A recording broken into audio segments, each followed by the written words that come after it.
Ezekiel 17. The word of the Lord came to me, Son of man, set forth an allegory, and tell the house of Israel a parable. Say to them, this is what the sovereign Lord says. A great eagle with powerful wings, long feathers, and full plumage of varied colors came to Lebanon. Taking hold of the top of a cedar, he broke off its topmost shoot and carried it away to the land of merchants, where he planted it in a city of traders. He took some of the seed of your land and put it in fertile soil. He planted it like a willow by abundant water, and it sprouted and became a low, spreading vine. Its branches turned toward him, but its shoots remained under it. So it became a vine and produced branches and put out leafy boughs. But there was another great eagle with powerful wings and full plumage. The vine now sent out its roots toward him from the plot where it was planted, and stretched out its branches for him to water. It had been planted in good soil by abundant water, so that it would produce branches, bear fruit, and become a splendid vine. Say to them, this is what the sovereign Lord says. Will it thrive? Will it not be uprooted and stripped of its fruit so that it withers? All its new growth will wither. It will not take a strong arm or many people to pull it up by its roots. Even if it is transplanted, will it thrive? Will it not wither completely when the east wind strikes it, wither away in the plot where it grew? Then the word of the Lord came to me. Say to this rebellious house, do you not know what these things mean?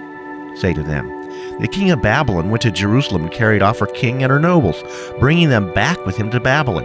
Then he took a member of the royal family and made a treaty with him, putting him under oath. He also carried away the leading men of the land, so that the kingdom would be brought low, unable to rise again, surviving only by keeping his treaty. But the king rebelled against him by sending his envoys to Egypt to get horses and a large army. Will he succeed? Will he who does such things escape? Will he break the treaty and yet escape? As surely as I live, declares the sovereign Lord, he will die in Babylon, in the land of the king who put him on the throne, whose oath he despised and whose treaty he broke. Pharaoh with his mighty army and great horde will be of no hope to him in war, when ramps are built and siege works are erected to destroy many lives. He despised the oath by breaking the covenant, because he had given his hand in pledge, and yet did all these things. He shall not escape. Therefore, this is what the sovereign Lord says, as surely as I live, I will bring down on his head my oath that he despised and my covenant which he broke. I will spread my net for him, and he will be caught in my snare. I will bring him to Babylon and execute judgment upon him there, because he was unfaithful to me. All his fleeing troops will fall by the sword, and the survivors will be scattered to the winds. Then you will know that I, the Lord, have spoken. This is what the sovereign Lord says. I myself will take a shoot from the very top of a cedar and plant it.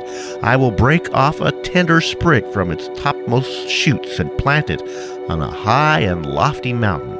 On the mountain heights of Israel I will plant it. It will produce branches and bear fruit and become a splendid cedar. Birds of every kind will nest in it, and they will find shelter in the shade of its branches. All the trees of the field will know that I, the Lord, bring down the tall tree and make the low tree grow tall. I dry up the green tree and make the dry tree flourish. I, the Lord, have spoken, and I will do it.